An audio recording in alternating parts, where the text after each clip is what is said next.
On August 10, 2026, the company selling the world's most coveted AI chips announced something stranger than a new chip. NVIDIA and six giants of finance said they would create platforms designed to mobilize more than $500 billion for AI infrastructure. Not next century, over the coming build-out. A number larger than the annual output of many countries, aimed at buildings full of machines that can become old before the paint on the building dries. But delete the easy headline. No one deposited $500 billion into NVIDIA's bank account. This is not one fund, one check, or one customer commitment. The announced platforms are designed to mobilize third-party capital over time, project by project. That distinction makes the story less sensational and far more important. Because AI infrastructure is crossing a line, it is becoming something Wall Street wants to package, price, finance, and eventually trade. To follow that transformation, meet Lena Park, our fictional infrastructure analyst. She is not here to predict the stock price. Her job is simpler. Trace every dollar from an AI prompt back through the cloud, the data center, the transformer, the loan, and the investor. Lena's question is the question hiding beneath the entire AI boom. Can useful intelligence produce cash faster than the machines producing it consume capital? For 3 years, the bottleneck was intelligence. Could models reason, code, speak, and act? Now another bottleneck is moving to the center of the frame: cheap capital. The models can improve while the economics get harder.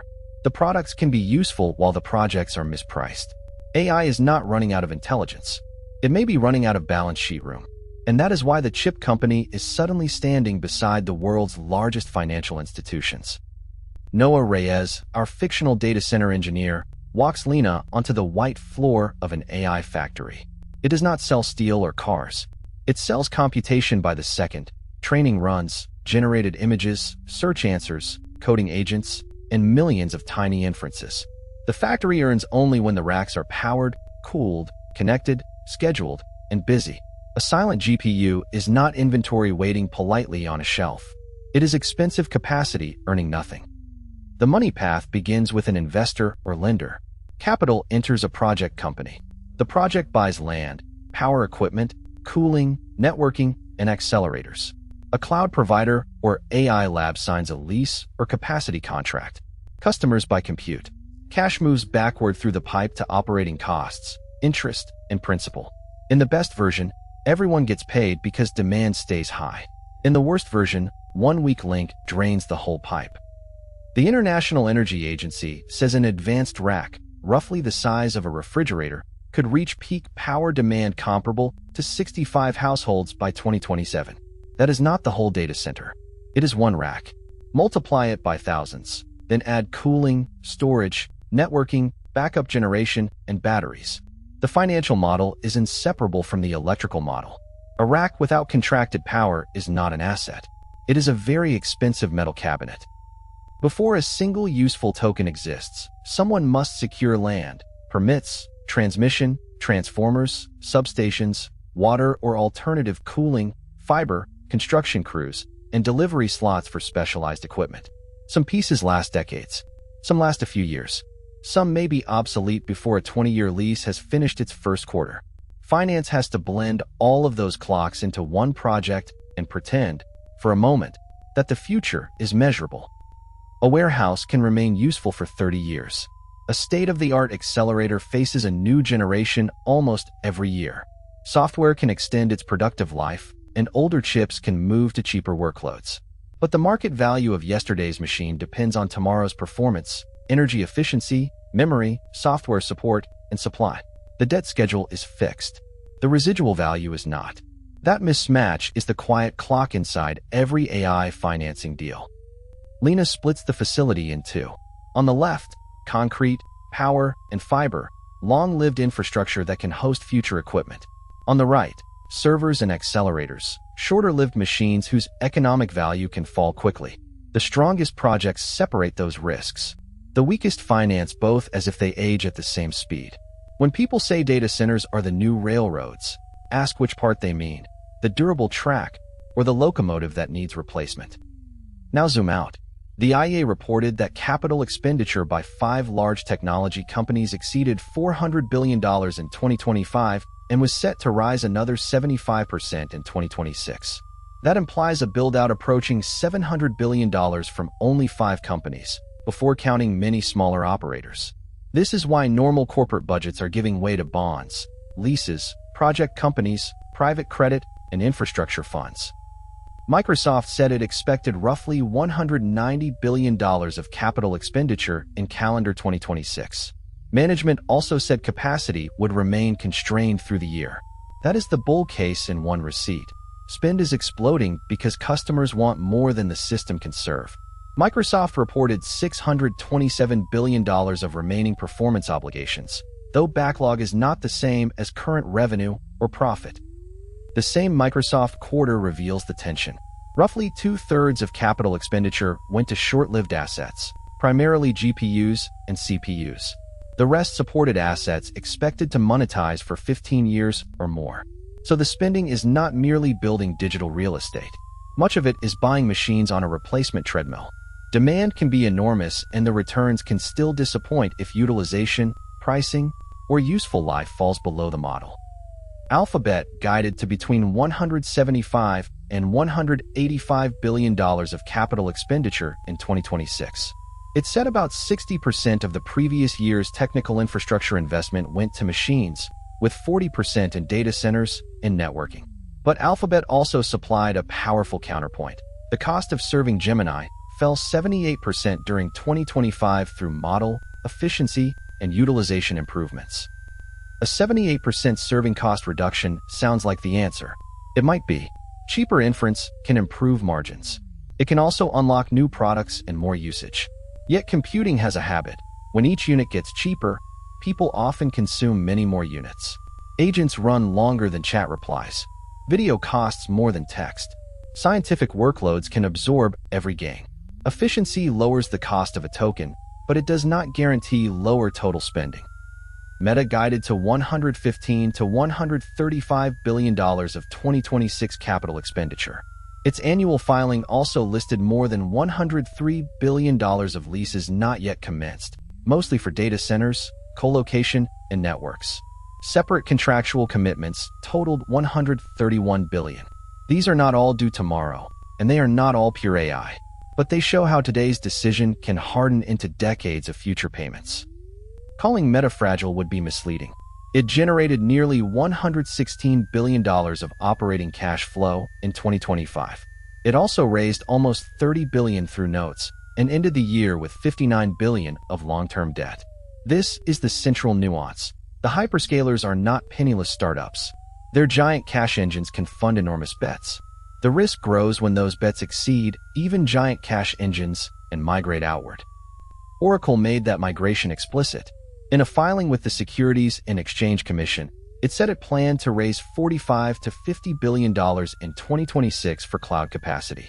Roughly half would come from debt and half from equity-linked and common equity issuance. Oracle said the capacity served contracted demand from customers including OpenAI, Meta, NVIDIA, TikTok, xAI, and others. The factory had buyers before the financing arrived. Contracts make projects financeable because lenders can model future payments. But the same Oracle filing lists the failure paths. A customer's purchase timing can change. A customer may struggle to fund its commitment. Construction can be delayed. Operations can fail. A contract transfers uncertainty. It does not delete it. The quality of the buyer, the length of the deal, cancellation rights, pricing, and performance guarantees decide how much protection the paper truly provides.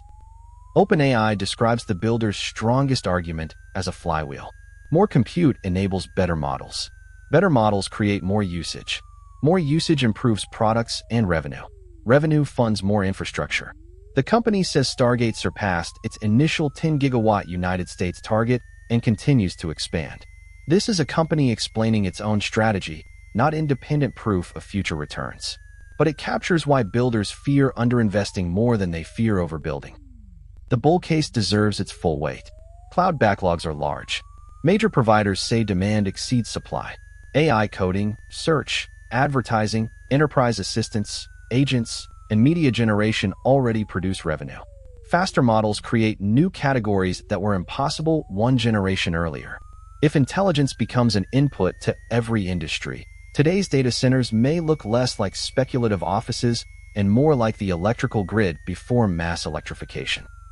Microsoft reported $627 billion of remaining performance obligations, with a weighted average duration of roughly 2.5 years when including OpenAI.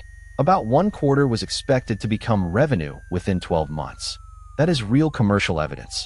Yet the backlog spans more than AI infrastructure, and future revenue still carries costs. Lena writes the rule in the margin: demand evidence is necessary. Unit economics decide whether it becomes return. NVIDIA argues that a multi-tenant AI factory resembles productive infrastructure because it can serve many customers and workloads. Capacity can move from training to inference, from a failed startup to a stronger tenant, or from premium frontier work to cheaper batch jobs. That flexibility matters. A single-purpose facility tied to one weak customer is a concentrated bet.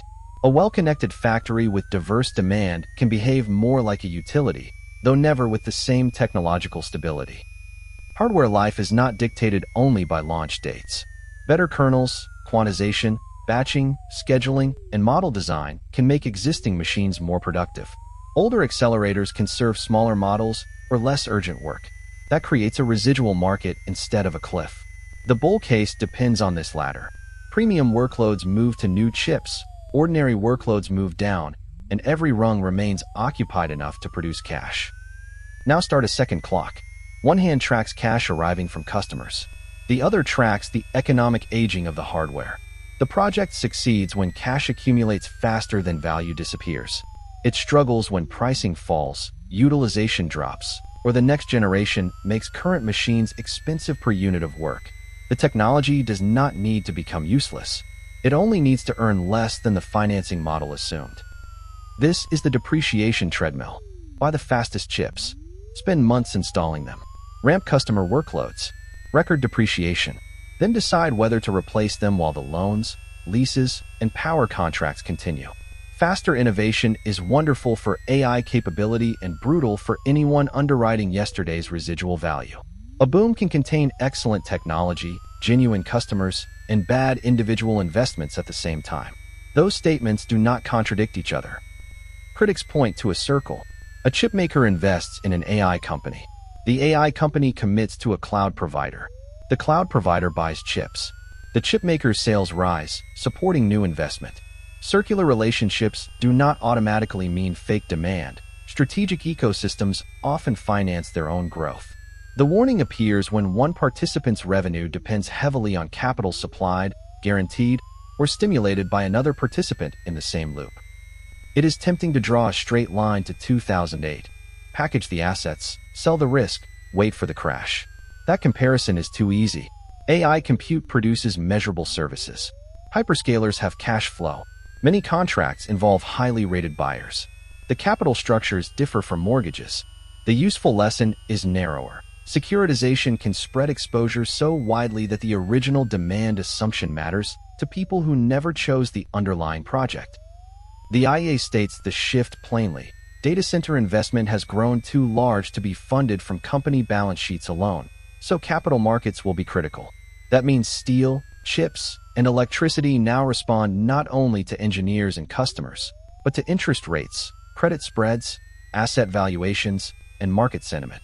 A change in financing conditions can delay a physical building even when the underlying technology continues to improve. Mara Singh, our fictional credit architect, sketches a simplified project. A sponsor creates a special-purpose company. Equity absorbs the first losses. Lenders provide cheaper debt. Long-term customer contracts support the repayment model. The building and equipment sit inside the structure. Investors underwrite utilization, price, operating cost, customer credit, construction, and residual value. Each layer accepts a different risk for a different return. Complexity does not make the project bad. It makes transparency essential. For lenders, the key question is whether AI compute behaves like collateral. Can the machines be moved? Can another operator use them? Is there a liquid resale market? Are facilities standardized enough for new tenants? Can software keep older hardware productive?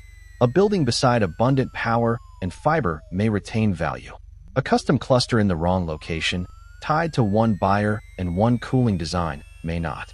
The The same word, data center, can hide radically different recovery values.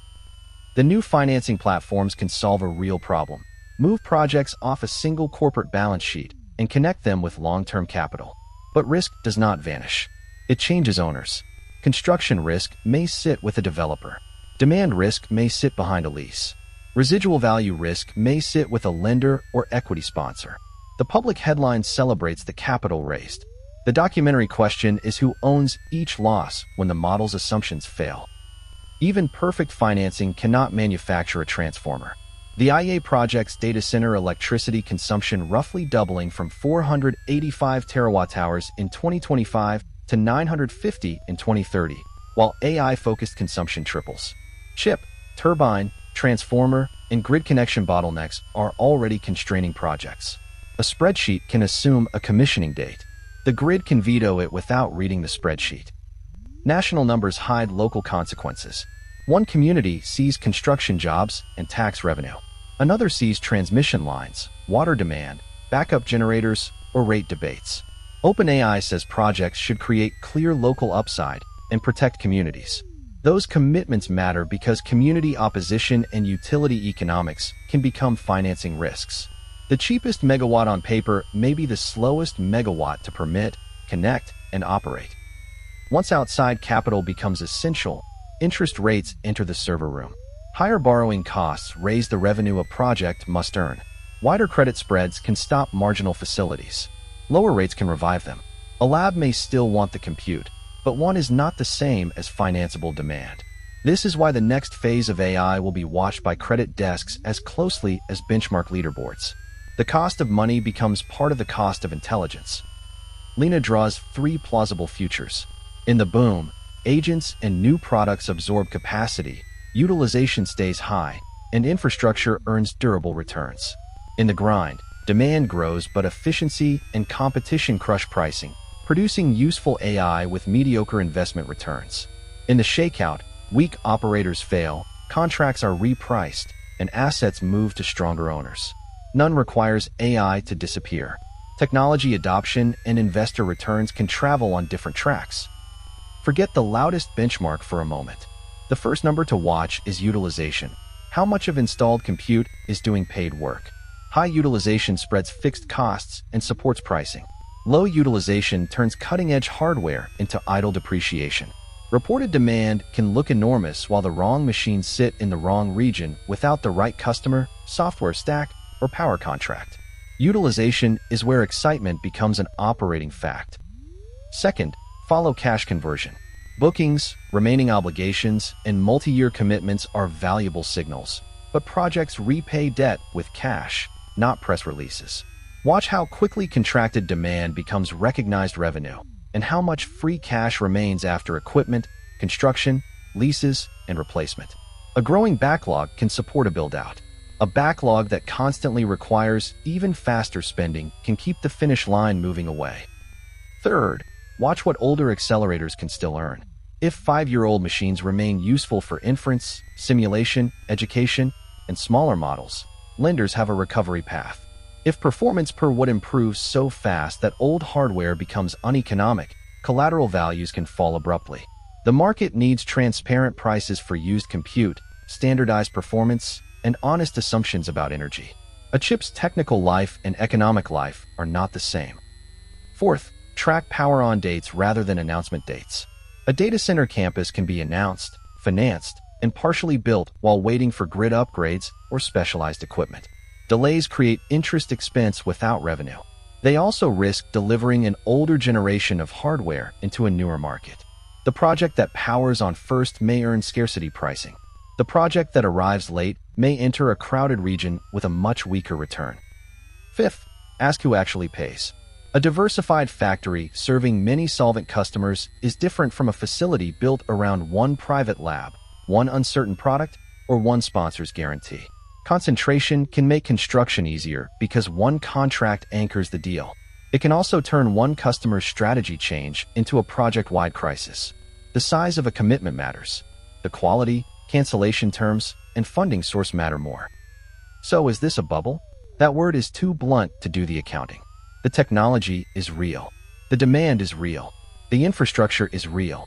So are the obligations, short asset lives, power constraints, and financing dependencies. Some projects may become foundational. Others may be transferred, repriced, or written down. The $500 billion announcement does not prove a crash. It proves the build-out has entered a new phase where capital structure can decide who survives. The next time an AI answers in a second, picture the hidden chain behind it. The rack, the substation, the construction loan, the lease, the customer, and the investor waiting for cash to return. The defining AI question may no longer be how intelligent the next model becomes. It may be whether the financial machine beneath it can keep pace. AI is not running out of intelligence. It may be running out of cheap capital. And now Wall Street owns part of the answer.